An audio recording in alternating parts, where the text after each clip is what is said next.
Welcome back to Between Two White Coats, a podcast designed to help you be the healthiest version of yourself. I'm Dr. Michelle Plaster, a family medicine doctor. And I'm her co-host, Amber Foster, a family nurse practitioner. In our combined 30 years in medicine, we've seen a lot. We're discussing key issues surrounding health and wellness, answering some of our biggest questions, overcoming health obstacles, and giving patient-centered advice in hopes of educating you and providing the tools you need to live a healthy life. If you find our podcast helpful, please consider subscribing so you don't miss an episode. And don't forget to leave us a 5-star rating and review. This will help other people find our podcast. Thanks for joining us. We look forward to serving you.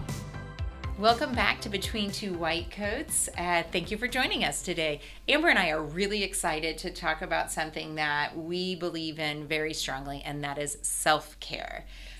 Self-care is not that like trip to the spa because you're going to I like treat those. yourself. I do like and them. We love those. Yeah, those are excellent. But it's not self-care. It's not self-care. And self-care is not being selfish or ignoring everyone else. It doesn't have to be an either or to take care of yourself or to take care of other people. You can do both. I was just joking that my Peloton instructors always remind me self-care is not selfish.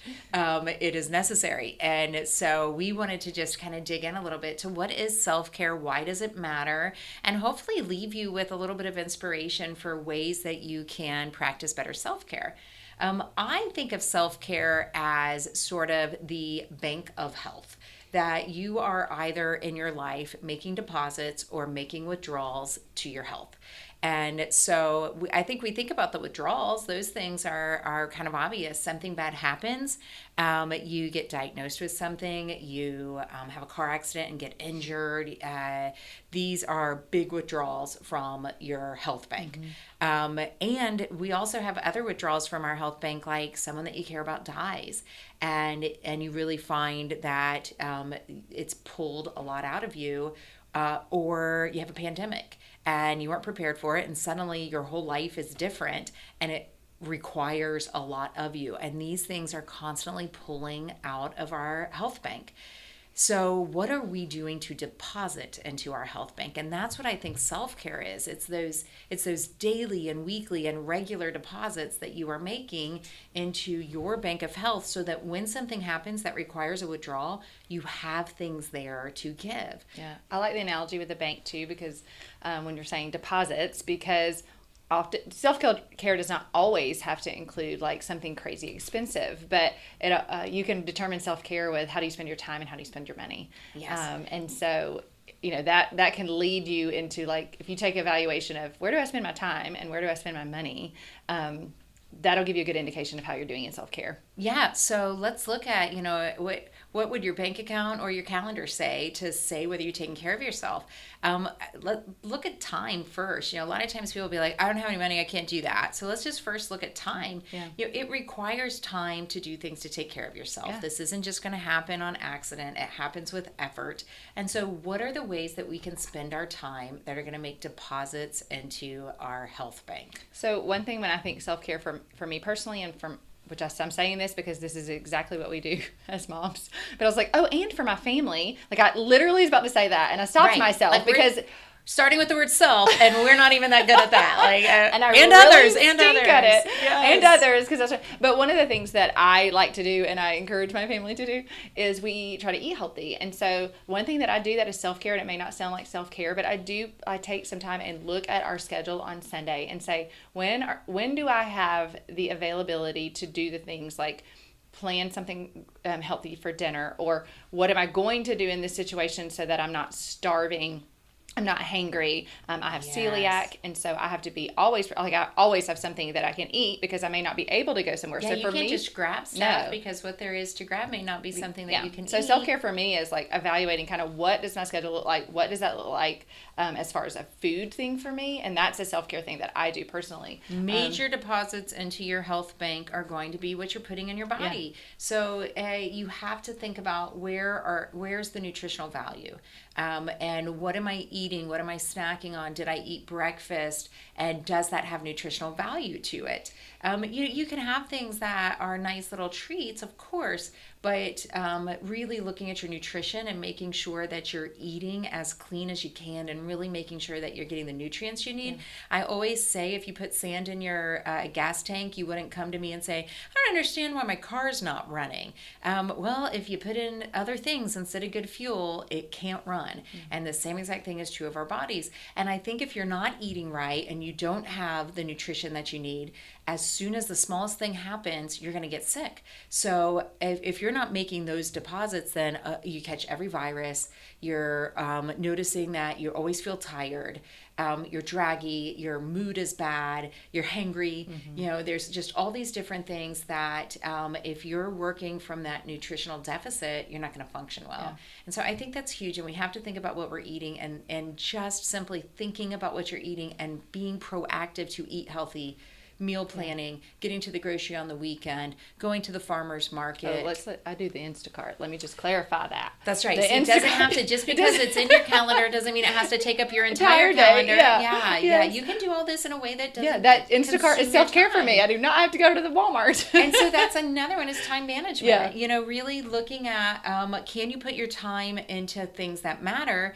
And so people be like, well, I don't have time. I think time is one of our great commodities that we should protect as much as we can.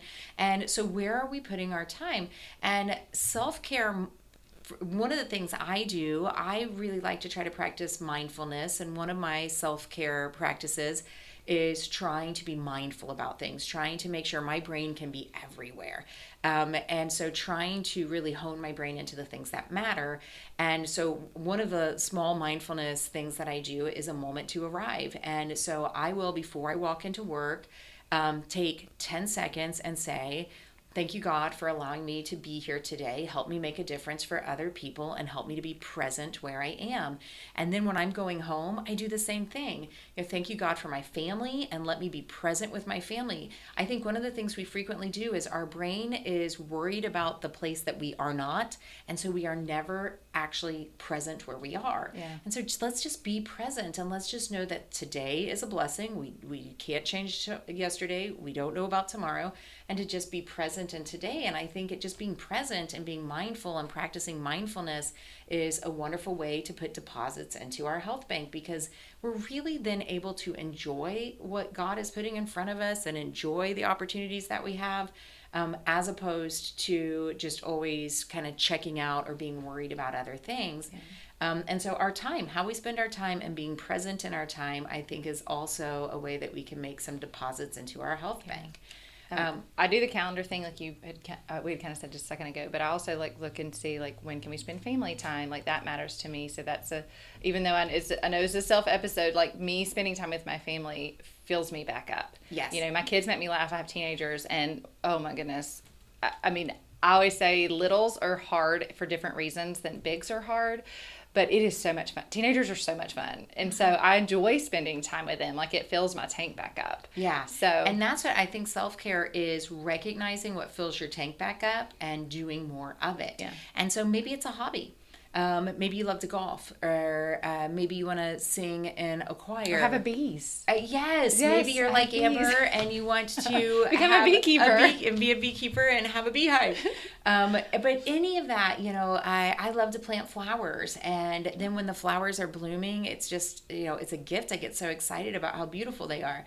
But any of that is self-care, where when you know you enjoy something, and I think, I don't know whether it's an American thing or whether other countries make this mistake too, but somehow I think we feel guilty if we're doing something we enjoy. But doing something you enjoy is what fills your tank back up. And it is absolutely self-care to make sure that you are doing these things you enjoy. I think kind of extending that a little further, another great form of self-care is being present in community. And so having like-minded people who support you, having your people and tapping into those people. So making that phone call to that friend because you just love chatting with them. Attending the Bible study, or going to the CrossFit gym where everybody is really supportive of each other. Yeah. Some people will, no offense to CrossFit, please please don't send me Oh, letters. I was a CrossFitter. But some people will say like the CrossFit cult. And I think that is just really people hating on CrossFit because, and I've never been a CrossFitter, but I love what they're doing because they're taking people who have a common desire to be healthy and they're really supporting each other. And so you have this community that's supporting each other in making healthy decisions. And when people show up to that CrossFit gym and they get that support, that is making lots of deposits into their health bank. And it also does, it's not just physical health in that arena. And I know we are very big on mind, body, spirit, but it's also like, our body has serotonin and norepinephrine and dopamine. So you're also getting the happy hits, from those neurotransmitters. And so when you are involved in a community and you're invested in a community and they're invested in your life, and sometimes that does take vulnerability, but like this is recent, so I'm gonna tell everybody on you. But we had 2 cars break down in 1 week, and I was like, whatever. Kind of thought it was funny. My husband, not so much. And so Dr. Plaster was like, we are bringing you our extra car. Otherwise, we were gonna have to rent a car. And now, like, of course, the car problem. I probably should be upset about it, but I'm like, it's life. Like, there's a lot more damage than what we thought, and one car's like completely kaput, so like I'm gonna have to borrow her car for another week. But I was like, okay, is that okay? And she's like, of course it's okay, because we have a relationship, we're invested in each other, we have each other's backs. And so this like puts deposits into both of our banks. Yes. Because you can go, you know what, the world is not a bad place. There are people here who desire to help me and love me. And I can get a lot out of it by saying, oh my gosh, I'm so glad that we could help someone that we care about. And I named your car. Thank you, because she did not have a name prior to this. It's my husband's car, so surprisingly it did not have a name. I have a name now. Yeah, so it is, I think those acting in community and the ability to support your friends and be present for people is great self-care. Yeah. I think, simple things are self-care, like getting a good night's sleep, 8 hours of sleep, so that you are not running on empty. When something happens during the day that is going to withdraw from your health bank, so maybe there's a huge stressor, your 2 cars break down. And, in those moments you realize, and this is where I think you can have a little self-analysis on how you're doing with your self-care, and is your bank empty? Because if that happens and you just fall to the knees crying and you're like, oh my gosh, the world is a terrible place, both of our cars broke down, why us? You might be running on empty in the self bank. Instead of taking a picture of your husband pushing the car, that is yes. I was laughing and he was not laughing. But yes, sleep, and like I slept like a baby with knowing those cars were broken down. Like that is one thing I do prioritize. People say, how do you do as much as you do? Because our kids are busy and in a lot of sports, and like I protect my sleep. Like I do absolutely have to get rest. Yes, I think that people sacrificing sleep to do these other things just really makes you less productive in the long run. Yeah.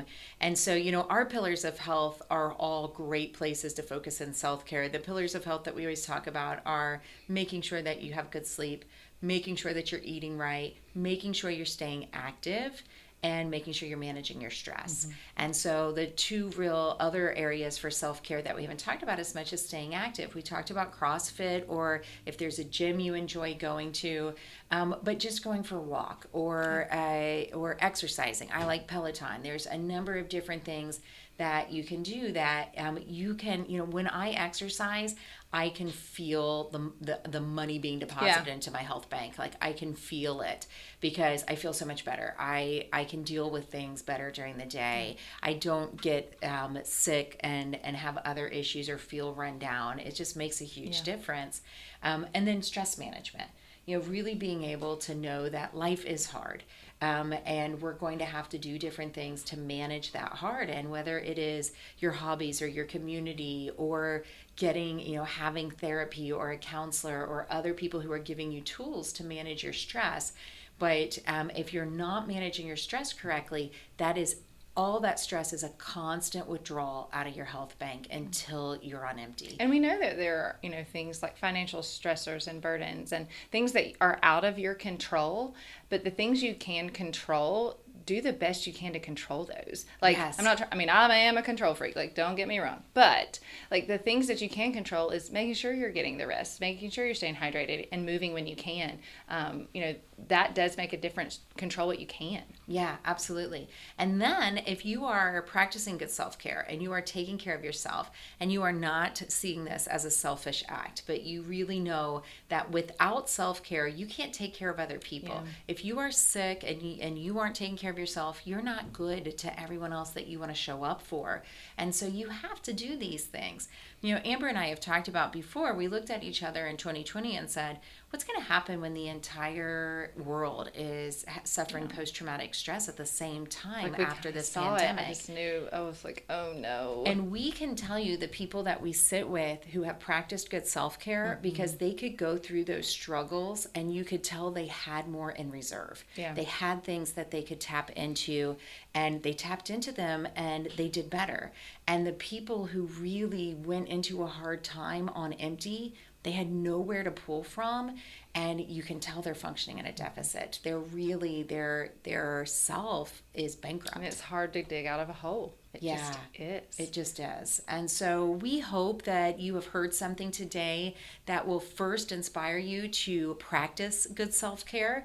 It's going to require your time and your money. It's going to require your energy to take good care of yourself, but it's necessary and it's worth it. So, and shameless plug, we have a wellness center that we're building because of things like this. That's exactly right. So we're going to have an opportunity to sit with people and say, hey, maybe I don't manage my stress well, or maybe my nutrition really is lacking. How can you help me? And that's one of the things I'm so excited about that we have here at the clinic, besides just white coat medicine as we sit here in our white coats, but we're going to have opportunities to be able to kind of say, hey, let's evaluate where you are and how can we help you? And self-care is a really great place to start. We recognize what is required from us to help get you well when you haven't been doing these things. So we'd really like for you to, on a regular basis, make sure that you're making these deposits into the health account so that when you need it, it's all there. And if you go into these difficult times and you've been taking good care of yourself, you're going to have the tools in place to come out of it just fine. Come see us if you need help. Absolutely. Thank you for joining us. We really appreciate you listening to us, and we hope that you'll walk away from today with some sort of self-care that you can enjoy on a regular basis. We like to end you on a good note. So here's today's Tell Me Something Good. Something good is saying thank you. You all know how I feel about gratitude, but gratitude isn't just something that we feel, it's something that we share. So make sure that you say thank you to the people that you appreciate. It'll really make a difference for them. Thank you for joining us today, and until next time, take care of yourself.